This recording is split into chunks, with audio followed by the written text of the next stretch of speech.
Hello everyone, and welcome to another episode of Gooey's Dungeon Dive, the podcast where I, Gooey, rank all of the dungeons in The Legend of Zelda. And this week we continue our journey through Majora's Mask as we set off to free another spirit trapped by Skull Kid from within Snowhead Temple. Snowhead is located within the northern mountainous areas of Termina. This is the land of the Goron people. And you know Skull Kid has been messing up things for these guys too. Like the curse that had befallen the Woodfall region, this area has been stricken with an endless winter, and some sort of blizzard blocks anyone from coming near the dungeon. It is so bad that it even killed the Goron's greatest warrior, Darmani III, which causes a Goron elder to attempt to travel there in his stead, leaving behind his crying, lonely child. We gain access to the dungeon after healing the regretful and sorrowful Darmani with the Song of Healing, gaining his spirit transformation in the Goron mask,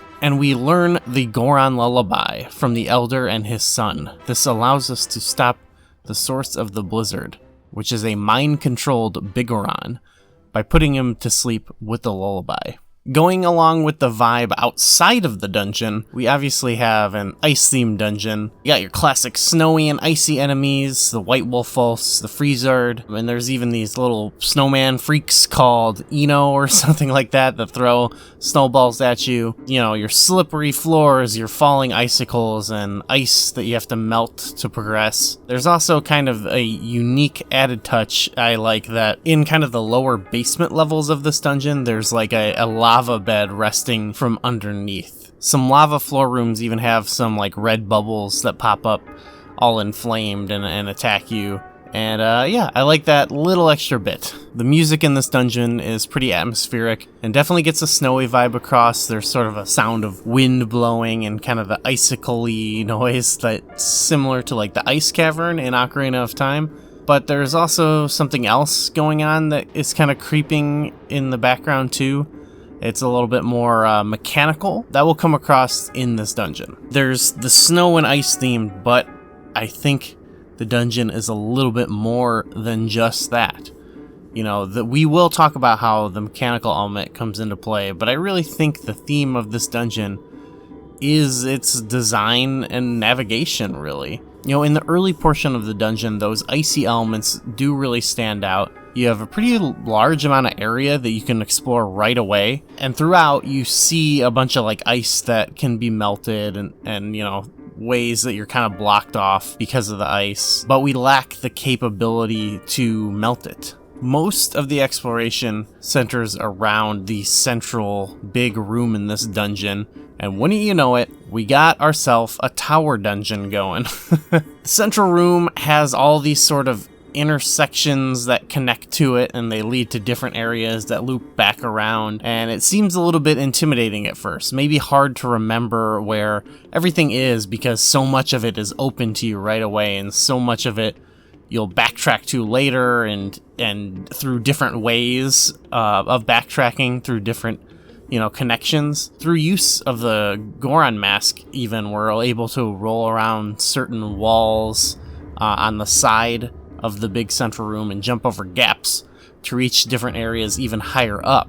So eventually, you know, navigating higher will lead us to the fire arrows, which opens up a whole new set of possibilities in this dungeon. Now all the areas we needed to unfreeze things can be traveled back to, so it's sort of a case of remembering all those areas, going back there, you know, opening up new paths, maybe finding some stray fairies, gaining keys to progress. But probably the most memorable outcome of gaining the fire arrows is getting the ability to travel to this switch that when pressed with the Goron pound, it causes a giant pillar to rise up in this large central room. There's some sort of mechanical device here that's raising this pillar up. This leads to the inevitable ability to go even higher in the dungeon, but what it also does is recontextualize the lower portion of the dungeons as well. Certain rooms and connections that could have been easily accessed before the tower rose up are sort of blocked off. You can't just jump over with the Goron. And having knowledge of the dungeon's architecture around the main room allows for easier navigation to specific areas. Furthermore, there's an added element of having to knock out levels of the pillar by punching sections of it as a Goron to open up a path at the exact level of the top of the pillar that leads even further up to jump over to the boss room. If you do this before gaining the boss key, where it's originally set at, they have this little extra Deku flower too that you can use to float back over to the platform that leads to the boss key. So even there's a little bit of Deku flower usage in here too. That's pretty cool. All the navigational elements of this dungeon is very cool, and I think it really is an example of what can make a 3D dungeon great. It doesn't take a whole mess of keys and locked doors, or even like changing mechanism like in the water temple in Ocarina of Time. It's a new presentation that combines all those early elements into something sort of unique. From the few small keys and the locked doors they go to the fire arrows that acts as sort of a skeleton key to all these other ice obstacles, including opening up the giant pillar, which then alters the state of the room that you've been mainly navigating around. And of course, this includes finding other keys by unfreezing more ice. You throw in the stray fairies, which give you some extras to find, and some that make good use. There's some that make great use of like the lens of truth, and you've got a nice challenge going. I don't know, I just love all these intermingling parts, and they ask you to really explore and understand the layout of this dungeon. Now, before we get to the main event, I want to address the elephant in the room. A lot of people don't have love for the mini-boss, Wizrobe. I get it, you fight him twice in this dungeon, but I do sort of like the idea that he blocks both the key to the room of the final boss, as well as the item we need to unfreeze the said boss and battle it. You know, he's protecting the thing that is holding the curse over the region. So it's, you know, that kind of is cool, though. They could have made him more interesting. You know, he's like Master Stalfos, for example, is maybe you fight him more times in one dungeon, and, you know, he's cool. I think he's way more fun. But his fight's okay, but there's not much to it. You know, he appears on these platforms, spins around, and you gotta hit him before he launches a magical attack at you.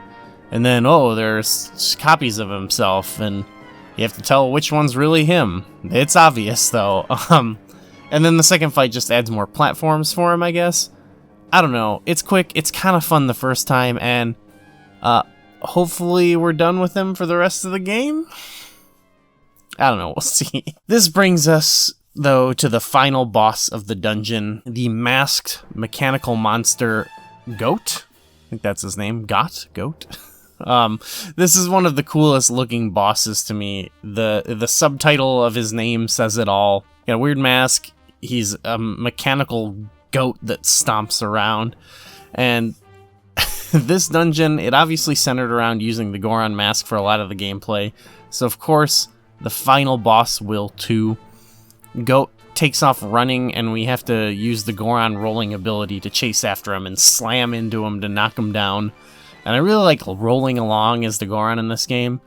You know, the boss is very simplistic, but it's just so satisfying to me. As more damage is done to him, more and more attacks and obstacles are thrown at him, and it gets a little bit more intense.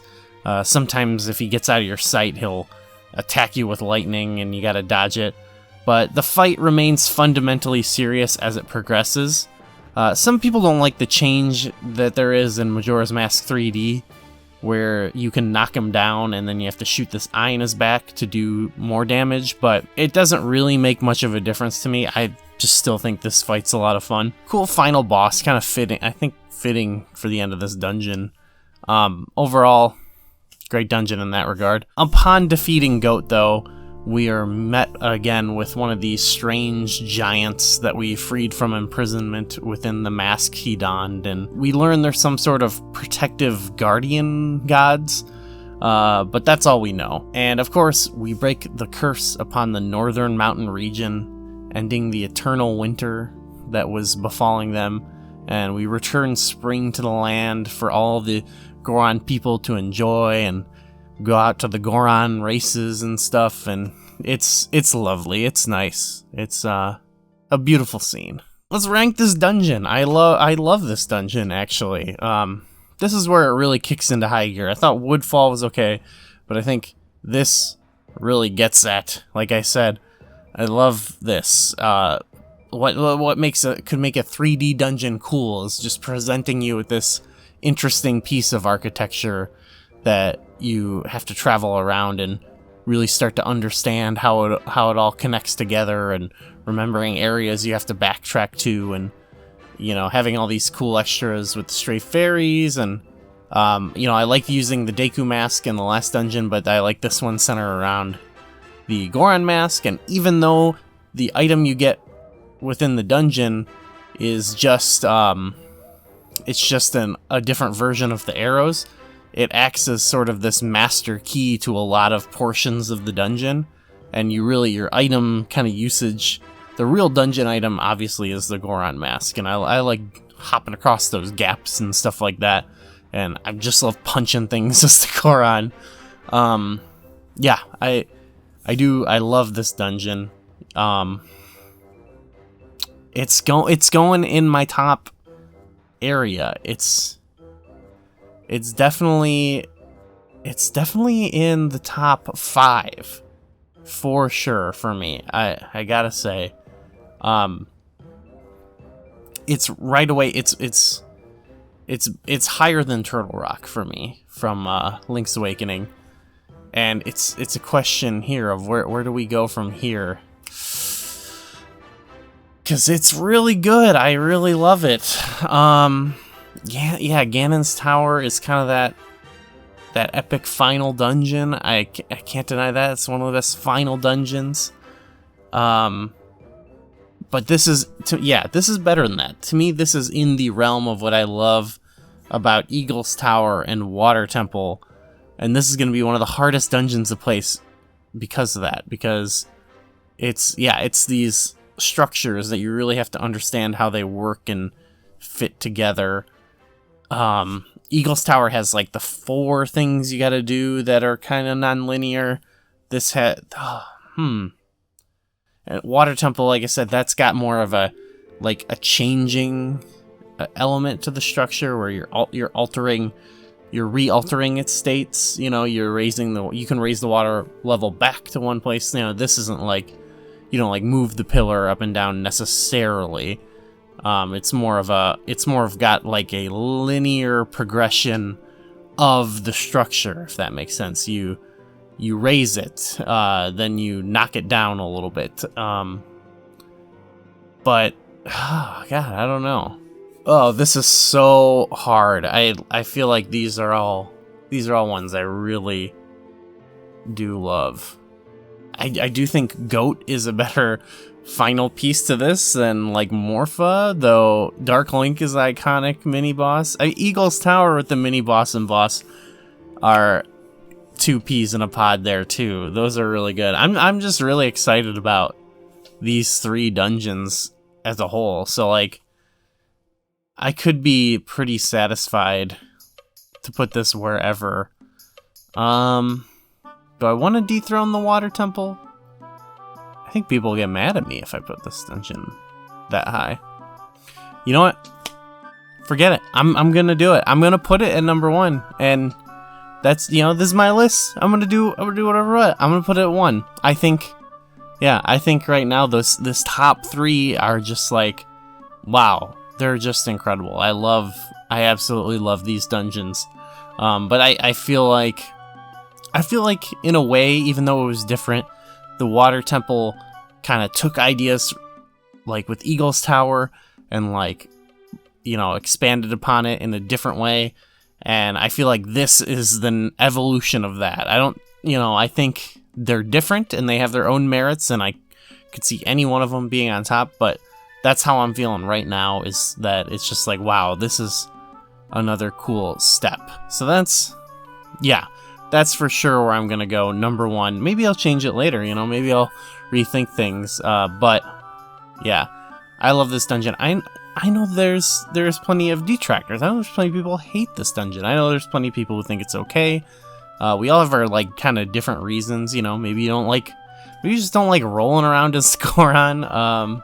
Maybe this was too confusing, but I've made my case for why I like it, and I feel strongly about it, and so I'm sticking with it at number 1. So, yeah, thanks everyone for following along, and I will see you, it's probably going to be Great Bay next, so see you then.